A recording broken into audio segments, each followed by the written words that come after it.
Hi, everybody. This is a listener request follow-up to how the Oedipus complex destroys men.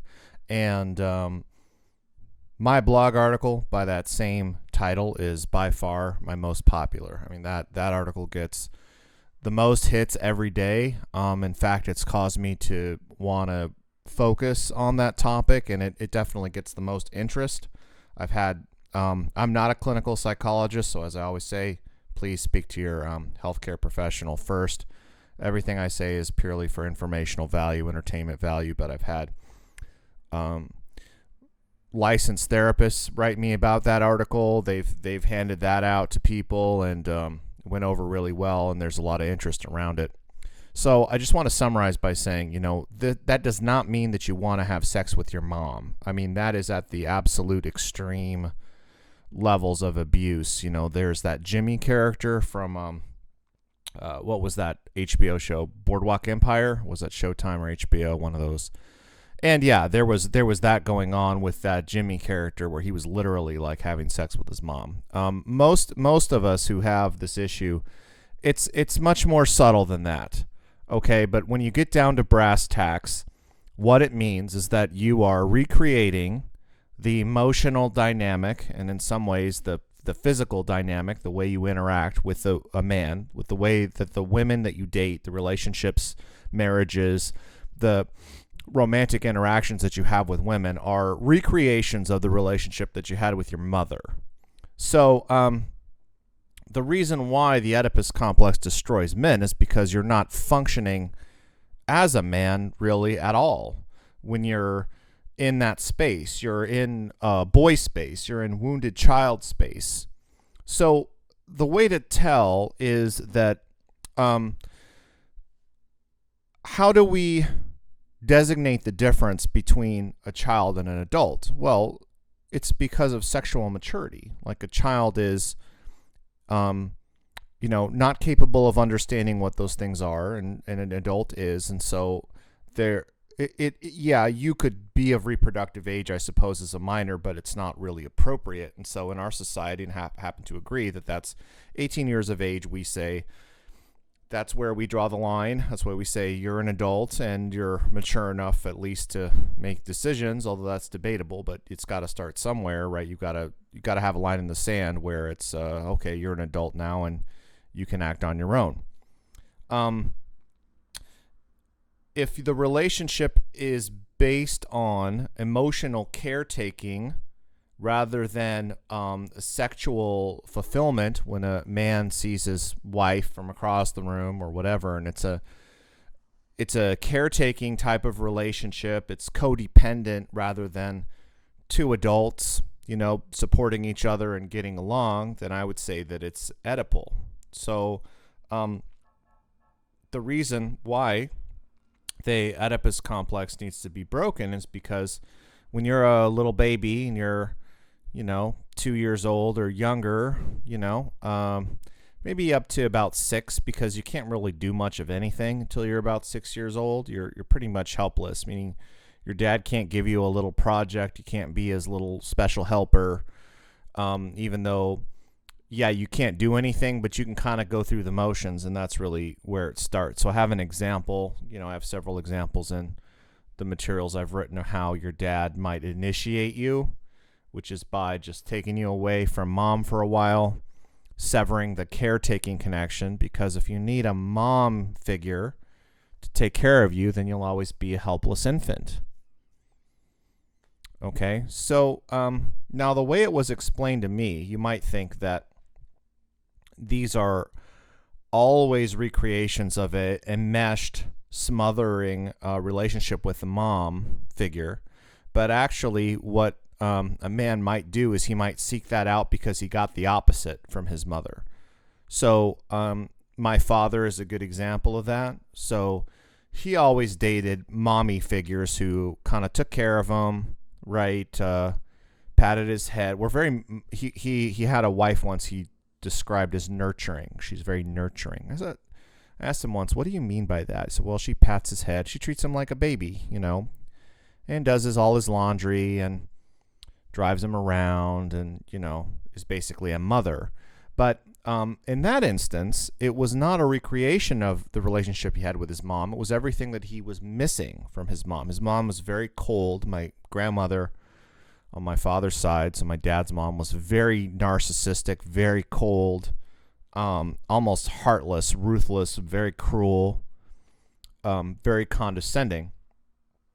So he didn't get any of that tenderness, nor did he get any real caring from a male initiator, right? So the male child needs to transfer his identification with mom caretaker to dad.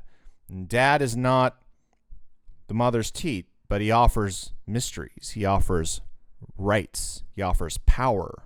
Okay? That's the benefit. Say, well, this dad guy, because before that, right? Go back to Freud. Before that, your mom's everything you need. You live in your universe is your mom. When you're growing in your mom's womb is essentially a universe, and it's you and her. She's everything that you could ever need.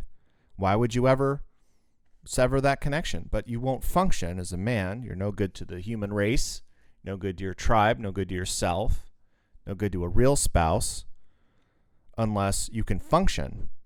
And so your dad's job is to sever that connection by offering you power, by taking you away. Okay, we're going to take you away. We're going to go on a camping trip. You might be crying, you might be carrying on, but hey, help me put that stake down for the tent. Let me show you how to do this. Let me show you how to do that. Now that's the fascinating thing about dad. Dad is perceived by the son as an alien, somewhat intimidating figure, but he has mysterious powers, and he can confer those powers by way of initiation onto his son. So by doing that, what happens is the ego develops. That's the child's sense of I comes up. I can do it. I can do it. Now, by ego, I mean that in the traditional sense, attitude. Like, yeah, I'm competent. I can do it. But also his sense of I-ness, the things that I like, what defines me. That develops, okay? And when that happens, the boundaries come up. Like in Star Trek, shields up, right? Boundaries come up between the son and mom. Now I don't need you so much anymore. Still nice to have you around, still love you and all, but you aren't me. You're not an extension of me. I'm not an extension of you. Shields up. The boundaries come up. As the sense of ego identity is developed, the boundaries come up as a natural consequence of that. The Oedipal mother, because, she's got a lot of issues. She's wounded. She's damaged. She's lonely. She acts to subvert that. So the Oedipal mother will, in a manipulative way or in either a direct or covert way, will try to subvert your independence, right? So we'll try to convince you that it doesn't make good financial sense for you to move out. We don't have the money. Lots of excuses. We'll go out of her way to caretake. Contrast that with this is becoming a rarity now, is households with strong fathers, and the strong father's job is to kick your ass a little bit. No, you got to get out of the house. You got to get your act together. You need a good career. You need to move out. That's good for you. And a wise mother would, she'd support that. Yeah, you're right. But you see more and more, and now I guess the trend is like 40%, close to half of all children today are being raised in single-parent households. Let me tell you a quick story. When I was growing up in the 80s, it's amazing to me that like that era is standing out so much because it was kind of the last pre-internet decade. I think it's going to be remembered as an era that was more like the 50s and 60s and 70s than an era that's closer to us right now in the 2000s, 2010s. It has much more in common with those eras now, looking back at it, than, like, for example, The Simpsons, right? When The Simpsons came out, parents were very concerned because Bart Simpson was a sassy, eat my shorts. He was a sassy, rebellious kid, even though he's modeled after, like, Leave It to Beaver and some Dennis the Menace and some, very benign, like, childhood rebels, quote unquote. Like he's very much like Dennis the Menace. Go back now and watch the early episodes of The Simpsons from the, I believe, late 80s. Okay. They sit down together as a family. Homer is a buffoon and Marge is a little bit, she's a little bit loopy, but they're incredibly functional. They go to church every weekend together. They sit down and have dinner together. They live together. The marriage is lasting. It's had its ups and downs and stuff, but it's nothing like, a family today would be lucky to be that functional today. So when I was growing up in the 80s and going to elementary school, I did not know one kid from a single parent household. There was not one in my entire school. Not one. I did meet and know one girl whose parents had divorced when she was maybe 2, but they had remarried. So she had an arrangement that I guess most of the kids thought was a little weird, because she split her time between the two houses. Like she, people weren't mean to her. They just thought, tell us about, what is that about? How does that work? We'd ask her, what is that? What do you do? Because she'd spend summers like with her dad or whatever, and during the school year with her mom, and she lived in 2 places, and that was a little odd. The other thing that was a little odd was I did know 1 or 2 kids who lived in apartments. That meant you were poor. If you didn't live in a house, almost everybody lived in a neighborhood and in a house.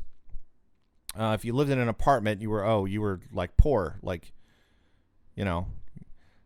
lower class person, because that was just the normal American way to live. Was you lived in a house and you lived with your family, and your family wasn't perfect, but I didn't know one kid who lived with a mom without a dad. And now look at it today, that's all of them, and runaway autism, I don't know what's up with that.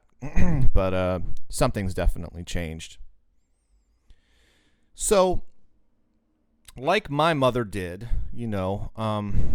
unfortunately, one of the symptoms that women have that Rollo Tomasi's pointed out is solipsism. They just kind of think, well, whatever I think, my own opinions are the same as an objective fact.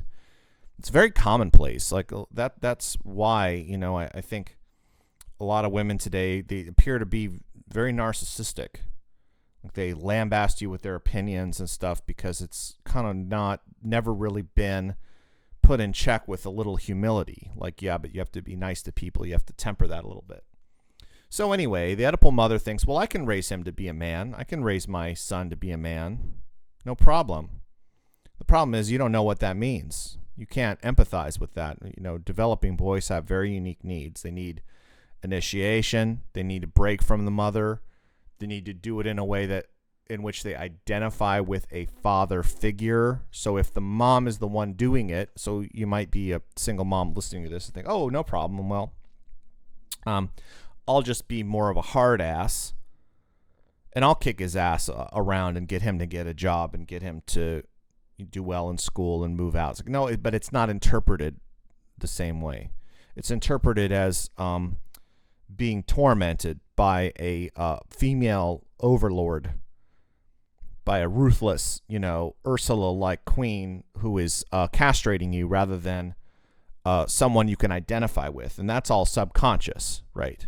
So when you have male bonding and a male initiator, the relationship, there's an identification there that's quite mysterious. So adult men who marry mom, a version of their mom, all of the negative traits of that relationship are going to be present. Emotional caretaking, falling apart to be taken care of. If there's a lot of arguing involved, maybe your mom and your dad argued a lot, but one thing's for sure, there won't be any room for a traditional relationship where both partners can be happy. And I mean that women appear to be happiest when the man's a leader, when he's the man, She looks up to him, admires him. He's strong. He's stronger than her. Takes care of his shit, has his shit together, and is the leader. And 40 plus years of feminism has not reversed natural, normal, healthy human nature. Women might cloak their nature in that with a bunch of fempowerment crap.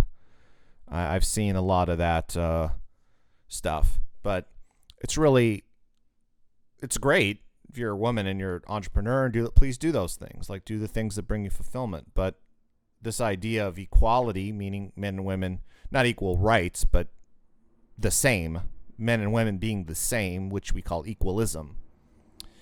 The problem is that no matter how rich and successful a woman gets, she always wants a guy who's more rich, more successful. So I think that as you grew up in an Oedipal relationship, what happens is you see a lot of power struggles between son and mother. So instead of the order settling in, I'll give you an example, okay? So I used to go to this martial arts school. Single mothers galore in there. Okay, lots of single moms. And there was a young single mom. She's probably not even 30 yet, or early 30s. Just a little boy, right? She tries to tell him what to do. He's probably 7 years old, pushing 8 years old. She's trying to help me. She's like, the students would go and we'd help clean the mat after workout. That's part of belonging to a martial arts school. Is it's community, and you help out. We're not slaves, but we're part of something. We help take care of it. Because we make the mess. We go and work out on it and get sweat all over the mat. So we take a little push broom and brush it and whatever. And she says to her son there, who's also there, so they did it together. Help clean up. He challenges her. No, I don't want to. Why? Don't tell me what to do. So this is very natural, right? That, and she said, I don't understand it. Why is he acting this way? Well, because this is all subconscious. That's what I was saying about the Ursula evil queen mother. It's not interpreted the same way. It's not interpreted in the way that men are hardwired to interpret things, which is all patriarchal. I am so sick of this crap. Against the patriarchy. Patriarchy is how men function. It's how men succeed with women. We succeed with women by selecting patriarchy. Jordan Peterson calls them dominance hierarchies. They're patriarchies. You pick a patriarchy, you establish yourself within that vertical patriarchy to a leadership position. Females have optics on that, and they approach you. So the reason why all this pickup stuff, now I'm digressing into pickup, but why all this pickup crap and randomly approaching women, and why the success rate is so low with that, why it's such a waste of your time, and why women really don't like it, is because it's unnatural. It's not the way men and women are supposed to interact. So your competition as a man is not women, it's other men. So anyway, this little boy is really resenting. He is powering up. He's becoming a little miniature delinquent, challenging his mother. So this is very interesting because I was there. I said, "Come on, Nate, help me brush. Help me sweep the floor." And he goes into little soldier mode. Sir, yes, sir. He's watching me do it. He grabs the broom. He's helping me with the broom. He's following after me doing it. Why did he straighten up like that? And I, by the way, was about 10 times more gentle than his mom was about it. His mom is, do what I say. Why aren't you doing it? You're not helping. Why? I was like, hey, come on, buddy. Let's go. And, oh, yeah, follow me. Me. Why? Because I'm a man. Easy. You see how he identified with that? Identified. Fall right in line. It's like joining right in with the military. He stepped right in to his role. And his role is, I'm being initiated. Thank you so much. There's a father figure, male mother, a father figure who's welcoming me into this task. And the task can be as simple as sweeping the floor. But I'm leading by example, by me doing it, I'm not just telling him to do it, I'm doing it, and he subconsciously identified with the fact that I was the same gender as he was. And so that would be the resolution to all of these behavioral issues. So juvenile delinquency, same thing. So I'd go to junior high, get beat up a lot because it's public prison education. So a lot of bullies, a lot of stuff. And was always trouble. So we'd have a lot of parent-teacher conferences and shit. The funniest thing would be that some brats would push me or crack my head into a locker or beat the crap out of me or whatever until I got more into martial arts. Then that kind of stopped. But the moms were always these Sweetest Peaches little ladies. It was so funny. You'd think they were these abusive little drug addict women. No, they were little, the sweetest moms alive. They baked pie and they cooked dinner every night, and they're petting his head as his precious little boy, and the precious little boy is a monster. Precious little boy is a fucking delinquent, out of fucking control, complete and total crazy kid, total juvenile delinquent. Fatherlessness is the leading cause of juvenile delinquency because of the reason that I stated, because boys need a form of patriarchy. They need it. Okay, so married to mom, you see those same power struggles go on, and it's really disgusting. In a relationship, there should be no power struggles. And we've all bought into equalism. You have an epidemic of Oedipal boys growing up into men, kind of half men, and they're getting an Oedipal power struggles with women. Meanwhile, what are women taught today? Female empowerment. I mean, no wonder why relationships just kind of are struggling right now, why people can't form marriages and lasting, meaningful relationships, because you're disempowering men and you're empowering women for the sake of equalism. It's like, well, but women are hardwired to look up patriarchies for powerful men, and there are none around, and men are toning it down, and they're being browbeaten and have been ever since they were 6 years old because they were raised by Oedipal mothers. So, I got to ask, how independent are these guys? Who runs the household? Mom? And to the guy who is married to this analog of a mother, what's the payoff for him? There has to be some payoff, and the payoff is usually caretaking. Either he's scared to be alone, she's a presence, she's kind of heavy on the emotional enmeshment sometimes, but there's a castrating nature to it. It's difficult to describe what that feels like, because we're not talking about physical castration. We're talking about the psychospiritual castration. Do you have your own interests? Do you have your own things? Are those important? Or does your wife respect those things? Does what you say carry any weight? Who's the boss? A lot of times when we were kids, we would draw pictures of our family. That would be a school exercise. Now you probably can't do that. Family's a bad word, right? But usually the kids will draw the dad as physically larger, like on the paper. He'll be like a giant. Mom will be a little smaller, and then the brothers and sisters, and that's the child will draw a reflection of what the hierarchy looks like in terms of power arrangements, in terms of just the physical size. It won't be to scale at all. But now, a lot of times the mom will be bigger, or there just won't be a dad. So this is entirely an emotional issue. This is entirely what happens when things in a household are unnatural, when the man is going to repeat those same dynamics that he had with his mother with a spouse. So usually There's some internalized low self-esteem going on with him because, again, it's kind of like an addiction. Like John Bradshaw would say, there's an otheration going on where you need inputs.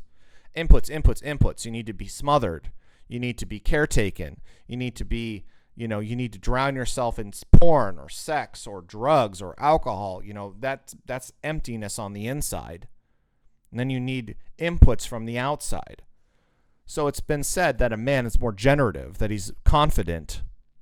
Yeah? You're out doing things, you're slaying dragons, and you have an ego. And then a woman is like almost like a sexual conquest. Like, if you want a good example of it, you look at Back to the Future. Look at his mom's relationship, the Michael J. Fox character, Marty McFly character, his parents' relationship before and then after, right? Because before they argue and they're both alcoholics and it's dysfunctional. But then after, Marty fixes all these issues, and in so doing, retroactively, because he goes back in time, so he helps his parents' relationship, and then he goes back to the present day, and his parents have sexual chemistry. They just got out from playing tennis, and the dad kind of playfully slaps the wife on the ass and kisses her, and they have this romantic involvement.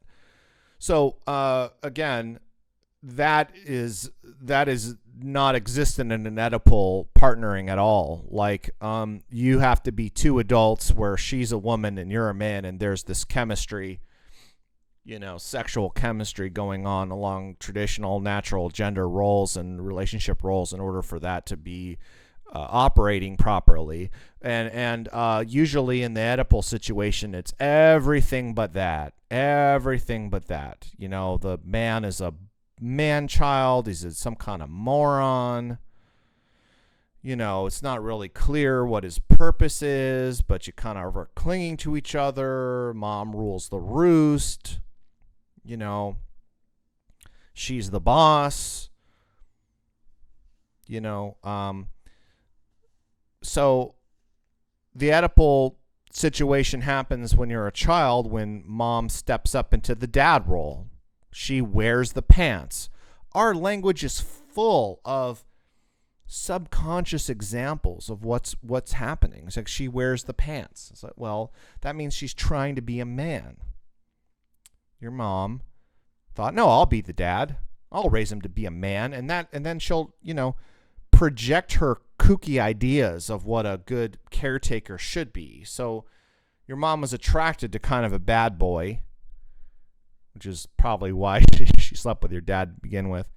But then she kind of regretted that. She's like, I'm going to raise my son to be a perfect little man who's always respectful, very repressive, very unfair, very abusive, I think, to do with it. So again, you can only have really one of two dynamics going on with women. Either A, it's a man-woman sexual first dynamic, or B, it's an Oedipal emotions, toxic emotions lead the way, emotional caretaking, complexive, codependent, dysfunctional path.